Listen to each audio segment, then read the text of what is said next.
First Blood, the epic action film that introduced the world to John Rambo, a Vietnam veteran who faces off against a small-town police force. What's iconic about Rambo is he's got these massive muscles, he's got these scars. He's a loner, he's a victim. But you want to take him home and try to help him, right? Until he kills you. And in 2013, Gulf War veteran Christopher Dorner turns his Rambo-like fantasy into reality. He essentially said that he was waging war against police.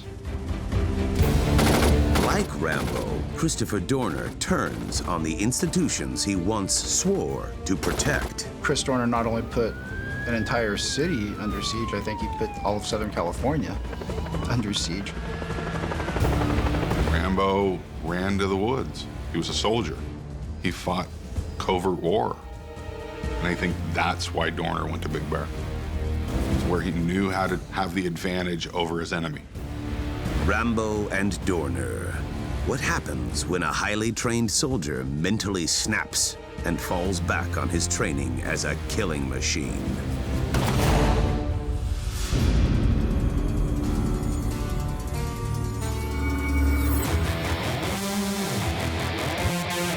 April 1982. The action film First Blood hits theaters and is an immediate box office hit. So this movie wasn't just a commercial smash, it was a critical smash. Roger Ebert, giving it 3 out of 4 stars, says, although almost implausible, because it's Stallone on the screen, we'll buy it. The film makes Sylvester Stallone a star outside of the Rocky franchise and spawns 3 sequels. In First Blood, we get introduced to this character, John Rambo, who is a Vietnam veteran. He's got post-traumatic stress disorder, and he's trying to make his way in a world that doesn't understand him. And then suddenly these small-town police officers start messing with him. What they don't realize is he's gonna snap. And you see Rambo switching from civilian to warrior.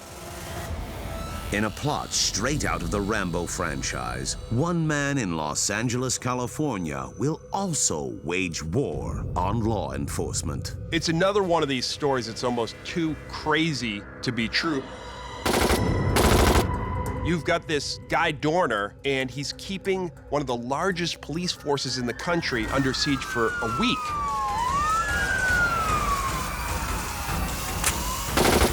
And by the time his siege is over, this modern-day Rambo's body count will be significantly higher than in the film First Blood.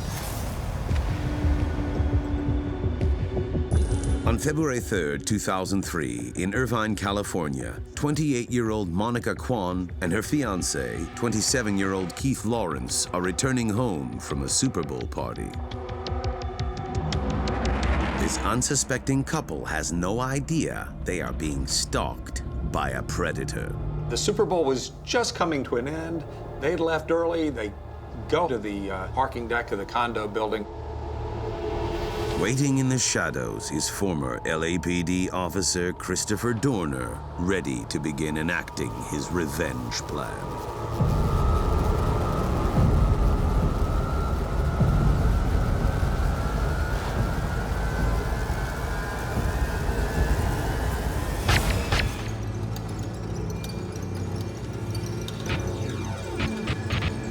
The 2 victims were found shot to death inside a car. They were shot multiple times at close range.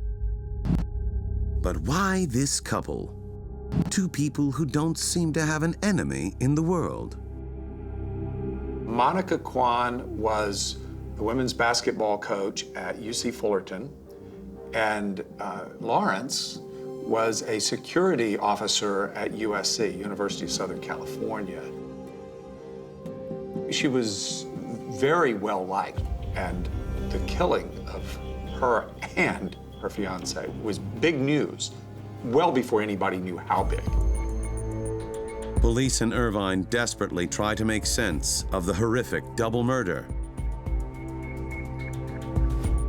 When the detectives started looking at the crime scene, They counted 14 9mm shell casings. 2 people shot in their car in a parking lot.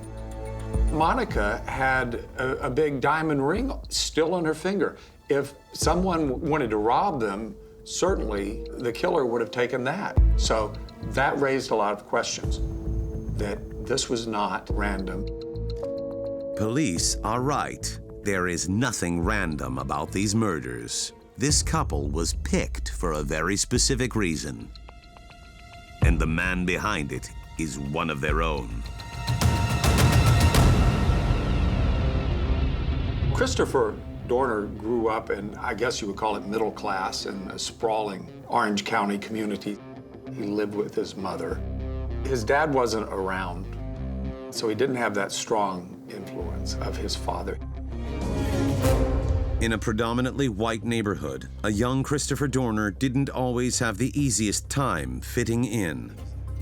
He was a minority at a school going through, all the way through college. And according to Dorner, he was often the target of his peers. Come on, can you move over? I gotta get to my locker. Not gonna happen. He was bullied. Come on.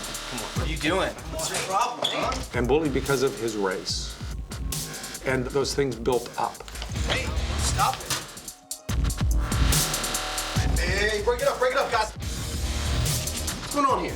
I'm just trying to get to my locker. What's your problem? I'm just trying to get to my locker. They're in the way. I'm just trying to get my stuff. I am not causing any trouble. They're standing in front of my locker. I didn't do anything wrong. Relax.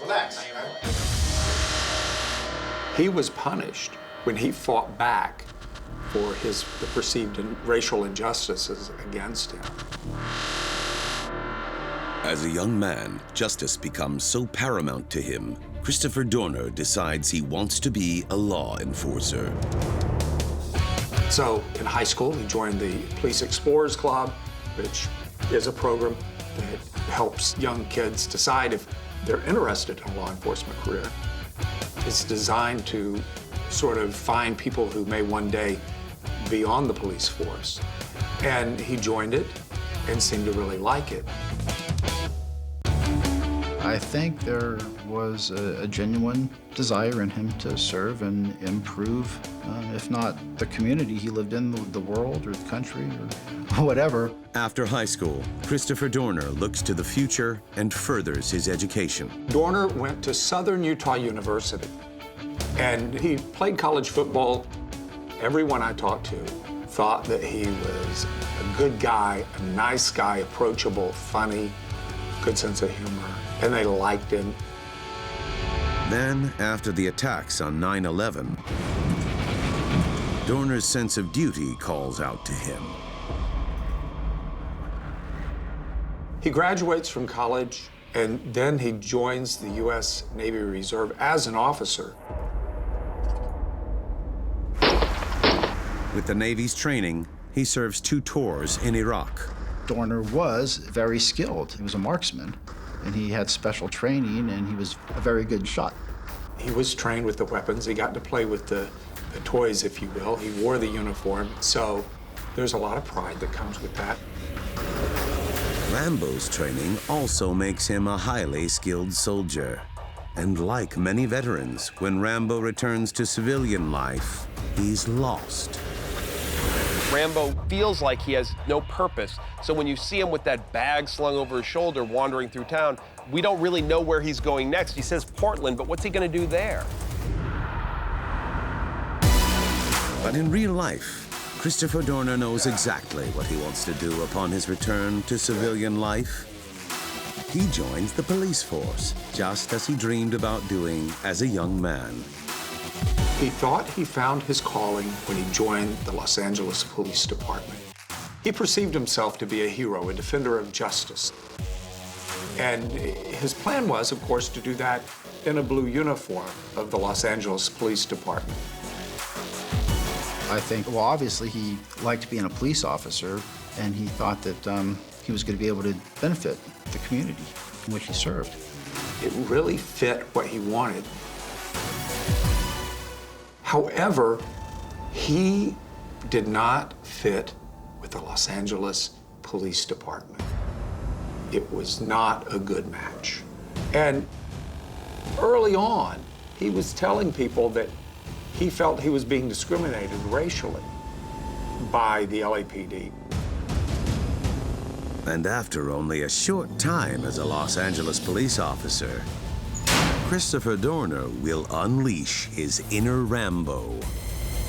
I think Christopher Dorner, in his own mind, was betrayed by the Los Angeles Police Department. He was betrayed by the people he worked with. And I think that's why he snapped. Ah! Somebody's gonna pay for this!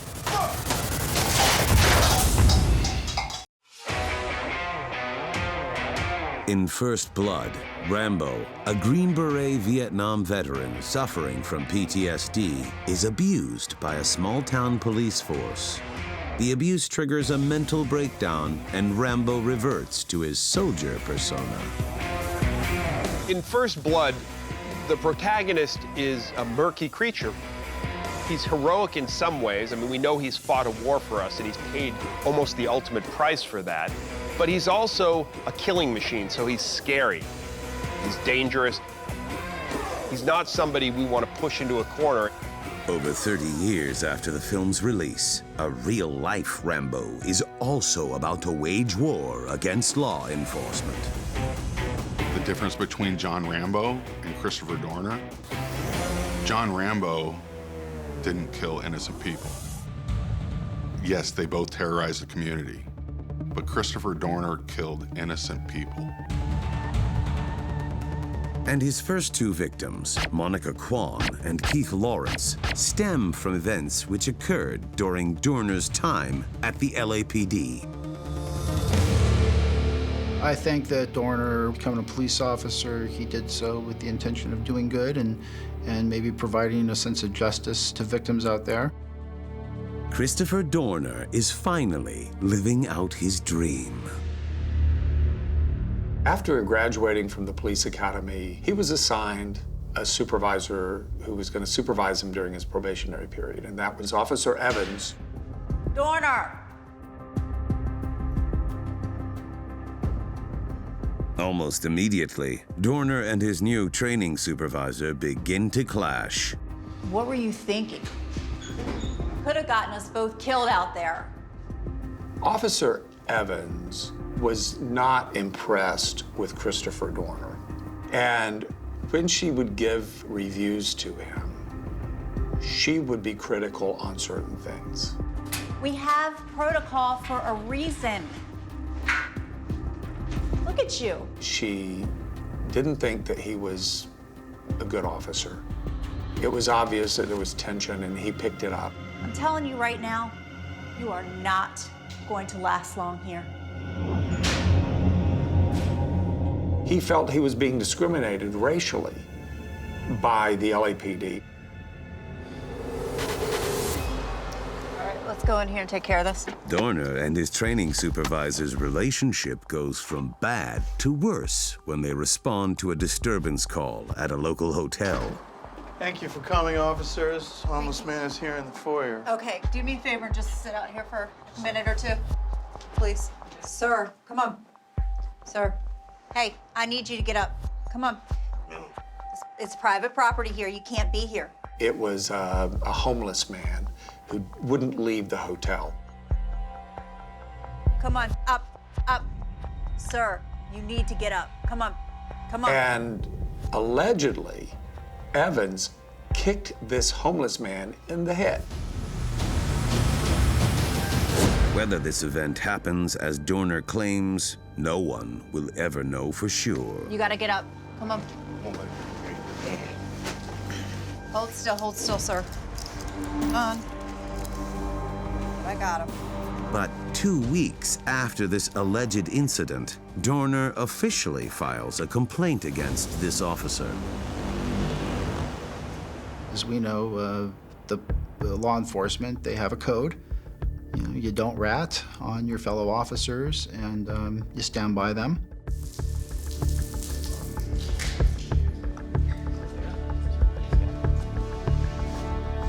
And so when Dorner reported his training officer to his superiors, that got around and caused a lot of blowback with his colleagues. So the same bullying that he experienced in childhood, he was getting at the police department. Hey, can I get to my locker right there? Is there a problem? Excuse me. You're a traitor. I hate that guy. Man, whatever, man.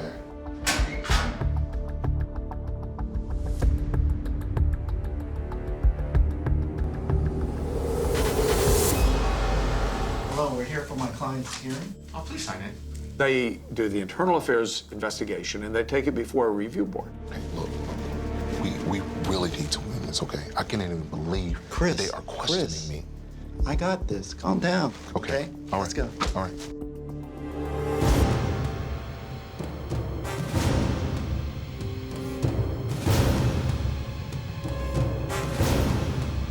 And in January 2009, an LAPD review board finds Christopher Dorner guilty of making false statements and a false complaint against a fellow officer.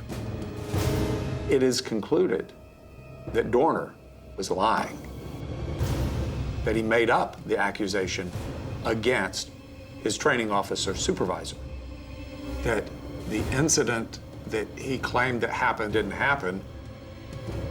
The conclusion was that he wasn't fit for the department because that he couldn't be trusted. You know, this is some racist BS. We gave them everything that we could, and they act like it didn't happen. Chris, Yes, I did had a everything feeling. I could. No, you didn't gave do all the everything you evidence. could have done, and you were gonna pay for it. And that is what triggered the process that caused Dorner to get fired from the LAPD.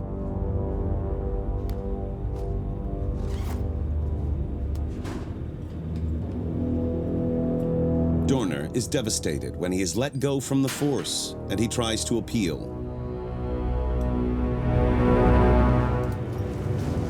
But his termination is upheld.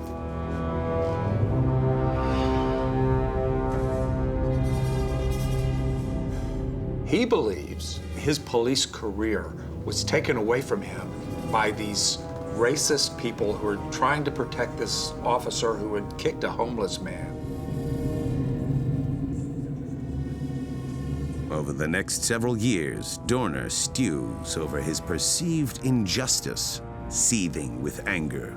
I think what happened with Dorner is likely a situation that gradually built and built over time. He was a pressure cooker. He enters this profession where he thinks he's gonna do good and he can help provide justice to victims. Yet he feels he's becoming a victim.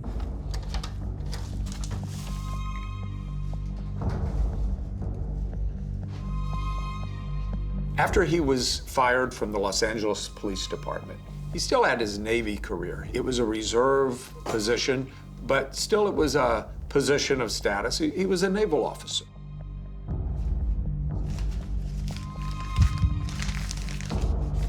But when Dorner gets word that he's also been discharged from the Navy, he reaches his breaking point.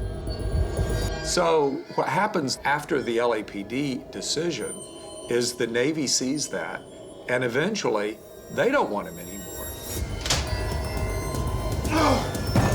They're not getting away with this. Somebody's gonna pay for this! He blamed the LAPD for ending his Navy career. I'm sure he probably felt that this system crushed him. It's a corrupt system, there's no justice, and you people really messed with the wrong guy here. He suddenly decided that the LAPD was this hornet's nest of racism and awful, and he was going to destroy it.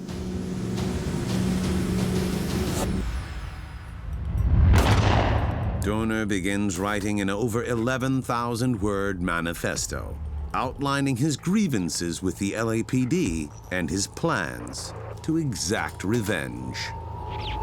I have exhausted all available means at obtaining my name back. This is my last resort. The LAPD has suppressed the truth, and it has now led to deadly consequences. It's pretty long and rambling and ranting.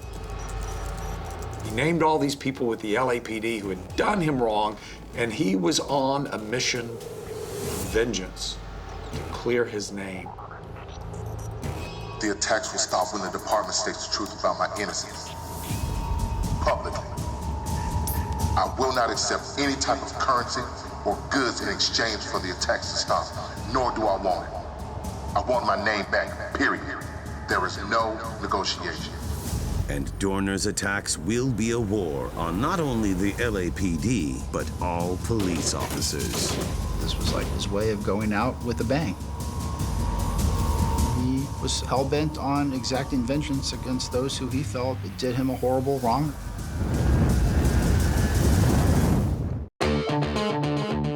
In First Blood, John Rambo uses his knowledge of guerrilla warfare to wreak havoc on police and elude capture. He retreats to the wilderness and transforms into a one-man army. When Rambo becomes a soldier again, he has a lot of trouble differentiating, especially in the heat of the moment, when he's under attack, when he's forced to the edge of his psyche. He has trouble seeing whether these are police or the opposing soldiers in Vietnam who he's fighting against. It's unclear whether Christopher Dorner is suffering from PTSD, but unlike his film counterpart, he knows exactly who he's fighting against. I think the only difference is in Rambo, they came after him, whereas Dorner went after them. His mission was to kill cops. And this deadly mission is spelled out in his epic manifesto, which Dorner publishes online. So, after he hit send and post online this manifesto,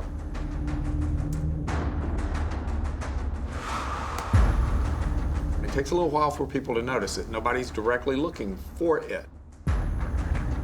But when the police finally take notice, the double murder of Monica Quan and Keith Lawrence is quickly solved. How do you connect the killing of a women's basketball coach and a security officer on a campus with Dorner? Well, the key is Monica Quan's dad. When the manifesto got published and the investigators saw the names on this hit list of Dorners, one of them was Randall Quan. Randall Quan is Monica Quan's father. He was a lawyer who defended Christopher Dorner at his police review board hearing, unsuccessfully. He believed that Quan was involved in a conspiracy with the police department to support his firing. Dorner believed that he was corrupt and working with the LAPD. Dorner chose Randall Quan's daughter and her fiancé as his first victims because he wanted to punish his former lawyer. And when referring to his threats towards Randall Quan in his manifesto, Dorner doesn't mince words. I never had the opportunity to have a family of my own. I'm terminating yours. And the murder of Keith Lawrence was most likely collateral damage for Dorner.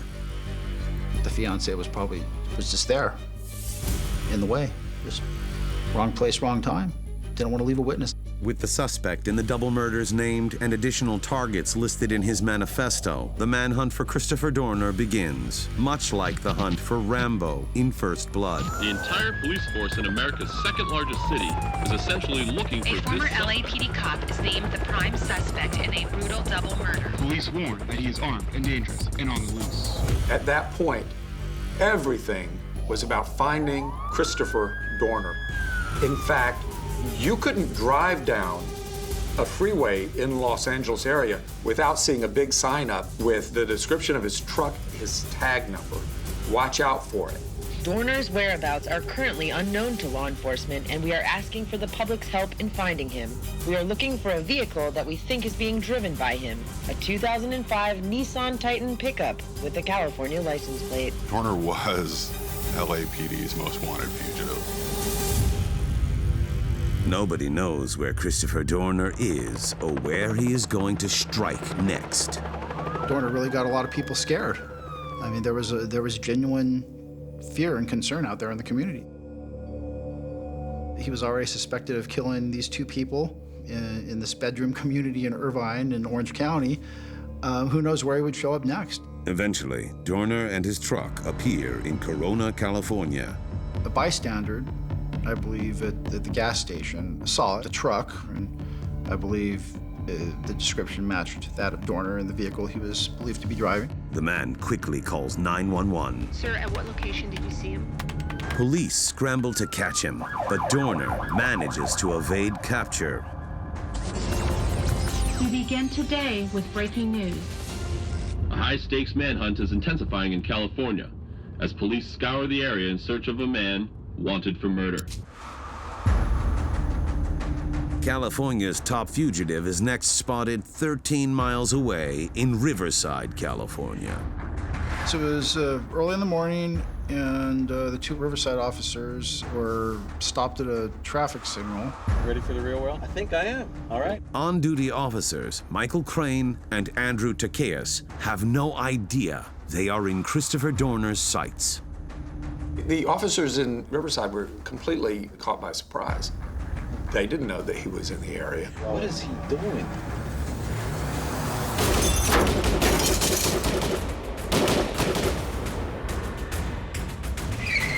He kills one of them probably close to instantly, and the other one is very seriously wounded, although he ultimately survived. These are two officers who had nothing to do with anything. Christopher Dorner's vendetta against police is now officially in full swing. California law enforcement scrambled to protect the other targets named in Dorner's manifesto, desperate to capture him before he kills again. Anyone with the badge was a target of Dorner. No matter what agency or what kind of police officer, if you had a badge and he would come across you, he would shoot at you. Like the film First Blood, the lines are blurred as to who is actually pursuing who in this case. As Rambo's ex-commanding officer says to the sheriff, "You're not hunting Rambo, Rambo's hunting you." While police still search for their top fugitive along the California coast, Dorner manages to slip out of the area undetected towards the high elevation of the San Bernardino Mountains.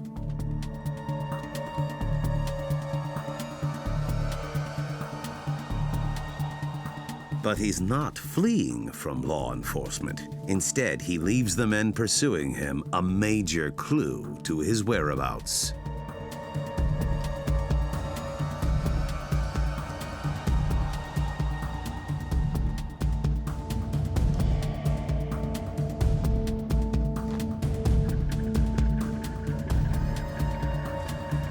His burning truck.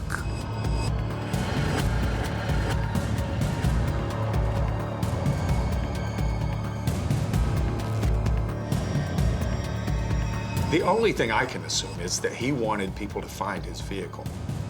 Why else would you set fire to it? Christopher Dorner has just told police where they can come to try and find him. When Dorner sets fire to his truck, it's like he took a page right out of the Rambo script. I think Christopher Dorner utilized every tool that was given to him. His military training, his training with the Los Angeles Police Department, his gut instinct.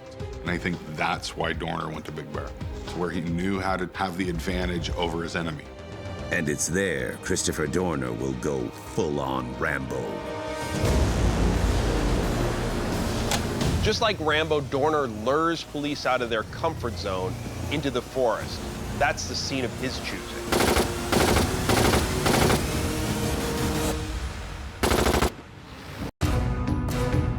The character John Rambo uses the thick forest terrain to force the police into his domain.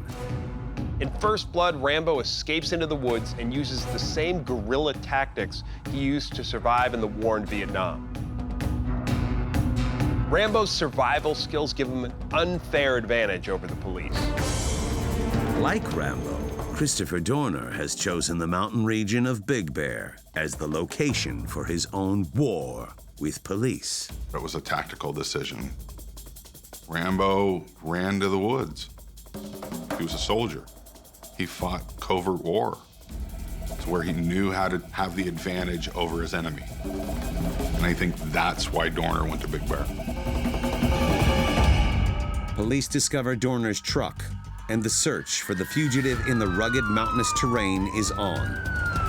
There's been an amazing amount of police activity just south of Big Bear Lake, up in San Bernardino National Forest. They were actually able to follow some of his tracks from his vehicle, but they lost those tracks because of the frozen conditions on the ground. Authorities say they are not giving up on their search. But the self-styled Rambo is nowhere to be found. Certainly there was that feeling stirring about that, wow, did this guy really get off the mountain? Was he really this stealthy that he could elude all of these police, not only on the mountain searching for him, but down the mountain as well? Did he hotwire a car, or did he dig a cave, an underground tunnel? Who knows? But yeah, there was certainly that, where is this guy?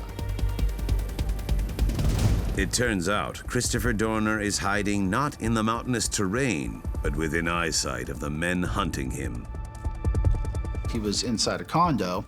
No one saw him enter that condo.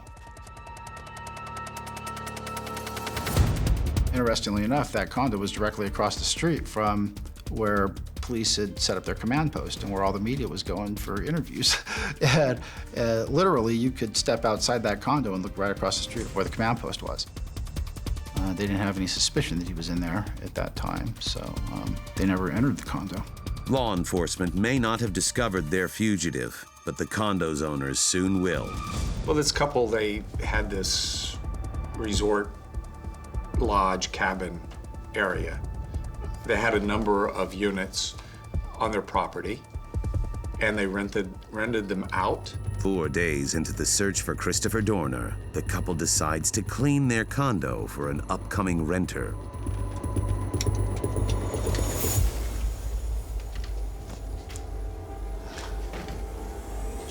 I know, we have a lot of work to do. Why don't you do the windows Okay, I'll start that right away. You do the kitchen.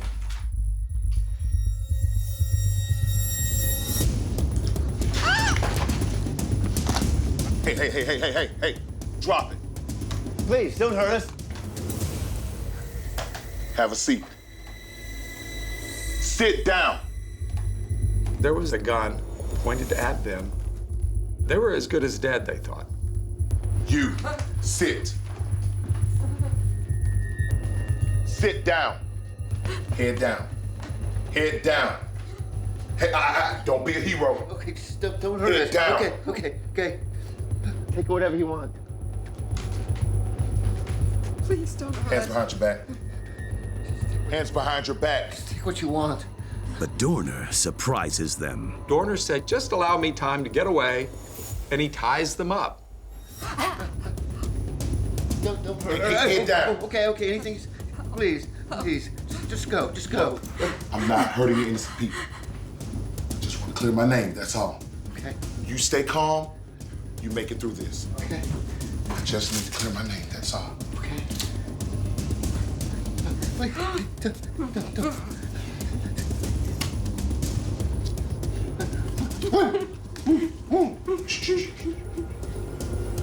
I'm leaving. Do not move.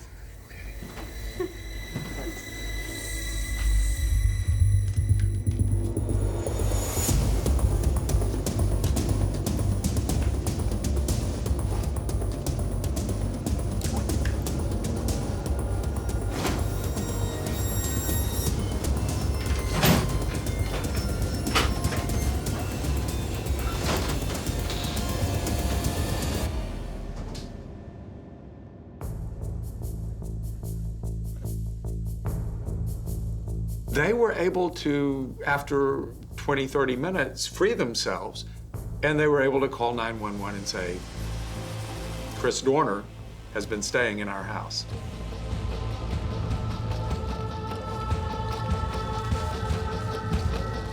After fleeing undetected from the condo, Dorner makes his way to an isolated cabin in the woods.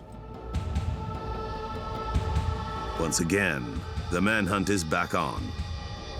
Honestly, I believe he knew the terrain. And if you know the terrain, you go where you're comfortable.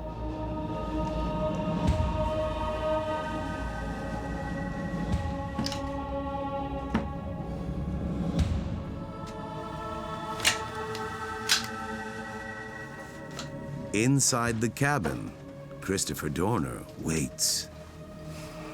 There were a couple of local police officers who knew the area really well, and they see tracks going up this small road, follow it up to a cabin. Sheriff deputies Collins and McCrae cautiously approach the cabin.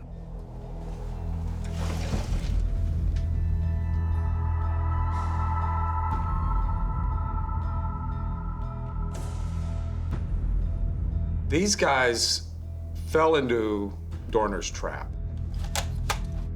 Dorner could see everything from where he was at. Everything.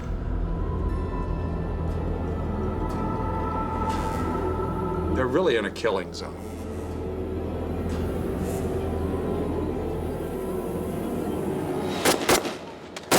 That's when you hear officer down. A few seconds later, boom, boom. Second deputy goes down.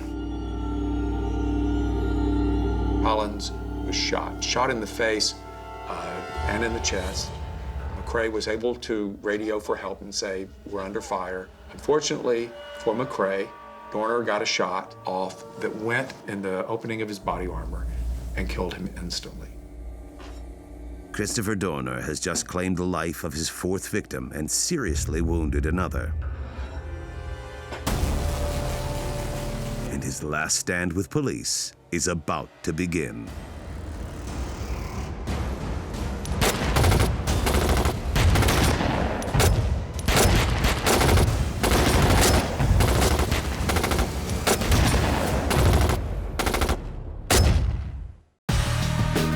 In the film, Rambo's final act of rage and madness ends in bullets, explosions, and flames. At the end of the film, Rambo's no longer on the run, he's on the attack. The same is true for Christopher Dorner. I think when you look at some of the physical elements of the Dorner manhunt, it could definitely be construed as similar to a Rambo situation. He dressed up in camouflage clothing, obviously to conceal himself out in the open. You look at the number of weapons he had in his possession. And like First Blood, Dorner's climax is an epic standoff with police. They called in the SWAT team. Everybody on the mountain starts converging, because this is going to be ground zero for the final battle with Christopher Dorner. We have you surrounded. Surrender.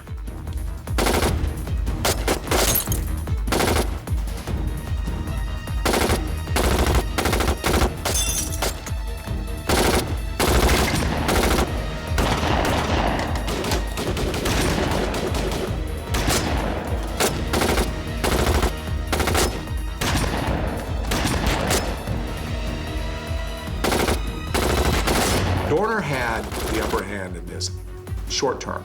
He had the protection of the cabin, and he was looking down at these officers who were wide open.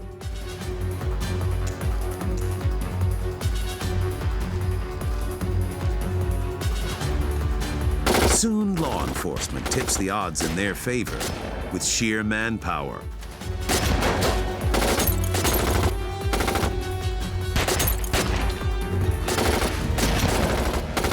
Oh, it was definitely a standoff. The cabin was surrounded. At the end of the film, Rambo ends up seemingly with no way out. Same thing for Dorner, except this isn't Hollywood. Things are gonna go differently. Law enforcement isn't going to let Dorner escape this time. They unleash their fury. They also threw these incendiary grenades in. Their intent is to smoke people out. They fire the grenades into the cabin and wait.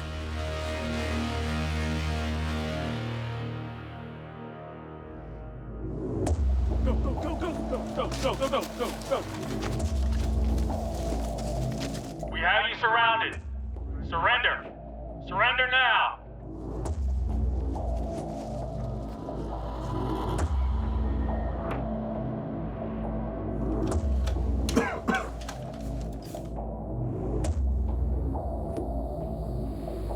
There's no way out. But Dorner holds his ground, and the smoke grenades accidentally cause the cabin to catch on fire. So I'm watching all of this drama unfold through a camera that was on a helicopter above. And the question was, what would Dorner do? Would he run out the back door in a blaze of gunfire, try to take out more cops, or what would he do? Then they started hearing all these popping sounds inside, and they later determined that that was ammunition that was exploding because of the heat and fire.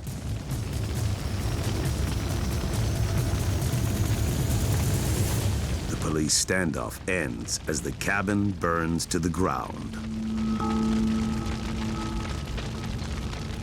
With no sign of Dorner.